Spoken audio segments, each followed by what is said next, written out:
Hello? Hey, what's up? Yeah. No, I'm shooting right now. Yeah, doing a video.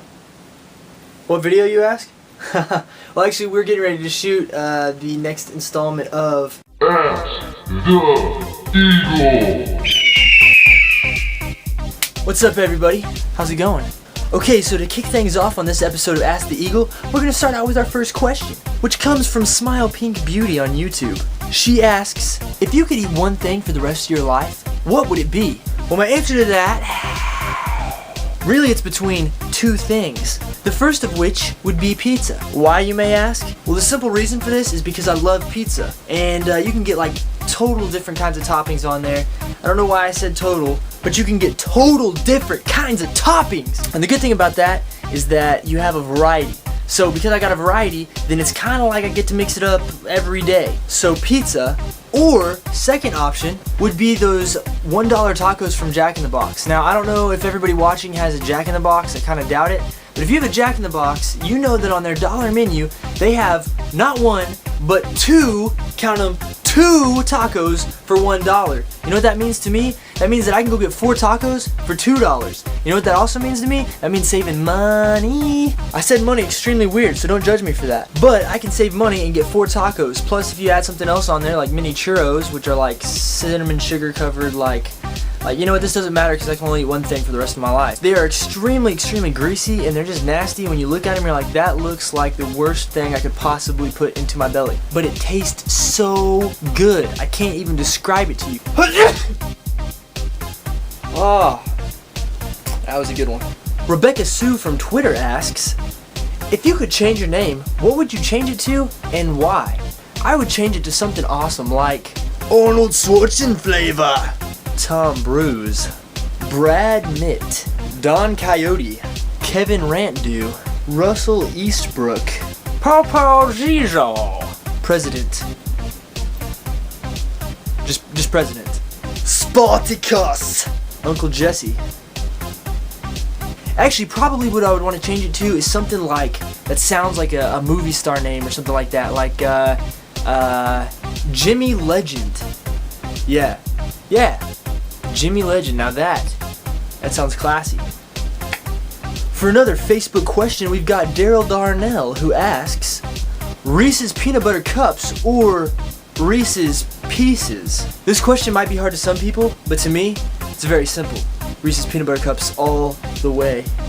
The reason why is because if I want to eat a Reese's, I don't want to eat a piece of Reese's this big. I want to eat the whole dadgum thing, okay? I want the whole cup, alright? Not just, you know, a piece of the cup. I want that cup, the whole one, whole thing. From Facebook, Christian Matthews asks, what's your favorite color? Well, Christian, the easy answer to this is actually my shirt color, red. No, not white, not this, it's red. Favorite color is red. Sorry for the confusion. Now, I'm going to tell you guys a story about my favorite color really fast. I'm going to try to make this quick. When I was a little boy, I did not have a favorite color, and I was so distraught. I was like, Mommy, I don't know what my favorite color is. Help me decide. My mom was like, well, which color do you like the best? And I was, of course, like, I don't know. And so, I couldn't decide what my favorite color was. Was it green? Was it red? Was it blue? Was it white?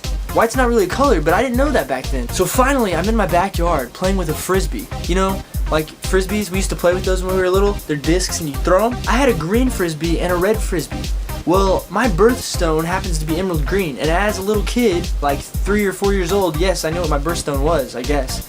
But I was tossed up because I didn't really like the color green as much as I liked the color red. I really had this thing for red, but green meant something to me, or at least I thought it did. So I had to have a reason to justify why red was going to be my favorite color over green. So I'm playing with these frisbees out in my backyard, a green one and a red one. And so I throw the green one, and I get it to sail across my yard pretty good, and I'm like, alright, maybe green's my favorite color because the frisbee flies better, you know what I mean? That was my logic, and it worked back then. Well, then my second choice was red, so I chunked the red one. Well, the red one doesn't go as far as the green one, but what happened was, the red one flew straight like this, okay? You guys are going to think I'm a total nerd for even telling you this right now, but it flew like this. In fact, if you're me, it flew like this right here, and then at the last minute, some wind caught it, okay? A drift or something caught it. It brought the frisbee up like this, and when it did, the sunlight reflected off the frisbee and like blinded me for a second. I was like, ah! and it was like magical, and you can just think it was almost like one of those moments, like an awe moment, like just you know, I'm just watching it in the wind, like. So anyway, at that moment I was like, red is so powerful. Red's my favorite color. But the real truth of the matter is I actually like red better than all the other colors. It's my favorite color. Yeah, so that's my reasoning. Short story. Hope you guys enjoyed it. Don't tell anyone else that I told you that. Jessie Mae Zook from Facebook asks me a question, and it is, why is Jessie Mae so cool? Well, the simple answer to this, Jessie, is because Jessie is one of my beautiful friends from college who happens to have a lot of amazing qualities. And not only that, but she's so confident in herself that she'll ask me a question like this, and I can actually give you an answer on video. That is why Jessie Mae is so cool. EagleGarrett Raymond from Twitter asks me, top guitarist that you listen to? I'm gonna have to say, and this is really hard because I am a guitar player and I listen to a lot of guitar playing. Jimmy Page, Angus Young, Jimi Hendrix, and Stevie Ray Vaughan, to name 4 of the very, very many that I listen to. I actually like a ton of guitarists, so this question is almost impossible for me to answer to. But those are the top 4. Probably I'd say the most influential for me is Jimmy Page or Jimi Hendrix. I don't know why there's all these Jimmys in the guitar world, but you know, they tend to be really good at guitar playing. And the second part of his question is, who would you compare your sound and playing style to? And I kind of just answered that, but I would say Jimmy Page or Jimi Hendrix. Those guys, I listened to them, and their guitar styles just enthralled my mind, and so I started copying their stuff as best I could, and so my sound and my guitar playing style all mimics their playing, and that's what that's kind of what I go for, but I throw my own spin on it, you know what I mean? I mean, you gotta put a little style in it. You can't just copy other people, you gotta make it your own, so that's kind of what I do. So anyway, Jimmy Page, Jimi Hendrix, those are the guys, those are the men, those are the Jimmys. Joe Madden from Facebook asks a very long question, which I will now read to you off of my phone. My toenail on my left foot is ingrown. It looks infected, as it has a very foul smell, and there is a pus-like goo oozing from it. Should I just dig it out with this screwdriver? I'll be honest, Joe, I think the screwdriver is a bit much. I would probably say the best plan of action for you would be a pair of pliers. Alright, Joe, so this is how it's going to go down. I'm going to give you a little quick medical instruction on how to do this with your toenails. First thing you're going to do, get your pair of pliers. These are my Husky brand pair of pliers, heavy duty, and I actually got 2 different noses. So, you know, this is for your hardcore, like big toe right here, the big wide one. And then that one right there, now that is for those smaller, like, you know, the pinky toes and in between. So, you know, it's all, it's kind of customized for your needs. But we're going to go with this one right here. We're just going to go with the big daddies. What you're going to want to do, Joe, is you're going to want to take that toenail, let's say my fingernail is the toenail, and you're just going to want to just kind of ease this up on there like so, you know what I mean? And then just clamp it down, just real nice and firm. You're going to squeeze as hard as you can, okay? And then you're just going to take that, and you're just going to want to rip it. Oh, I didn't really rip that out, because I would be stupid if I did. And I don't think you should actually do this either. But, hey, it's always fun to dream, right? Guys, just so you know, I don't really, don't ever use these for ripping out toenails, okay? Pliers like this are not meant for toenails. This right here is meant for, you know, nuts and bolts and your teeth. If you got like a toothache or like, you know, a tooth that's getting ready to come out there, you just put this up on there like that, and you just clamp it down. Yeah, I'm just joking, don't do that either. Kids, do not try that at home. But last but not least, Mark Cullum from Facebook asks, why does God allow bad things to happen to good people?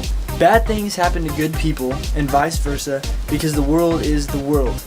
Perfection was given up in the Garden of Eden when Adam and Eve disobeyed God. So, the reason why bad things happen to good people is because good people, if they're followers of Christ, if they're believers, will go ahead and believe Christ and have faith in Christ despite the bad things. Why? Because they know that God has an ultimate plan for everything. So, a bad thing might happen to a good person, and it is allowed, but that is simply to allow them to show their faith. Because if only good things happen to good people, then when would you ever be able to show your faith or express your faith in God or your love for God? You'd never be able to do that. So bad things happen to good people at the very, very, very simplest form, because the world is not perfect. That was weird. The world is not perfect, and it can't be, because that was given up in the Garden of Eden. So until a believer gets to heaven, there's no perfection here. It's you know, it's a give and take. Everybody, you know, bad things can happen to good and bad people, and good things can happen to good and bad people too. So I mean, it's just that's the world now. Once you get to heaven, then it's taken care of, and God has you know, there's no bad things in heaven. So anyway, that's a simple answer. If you guys have questions, comments, concerns, leave them in the comments. Let me know. Make a video response. We'll do another video series on this if you want to, and we can get super deep into it.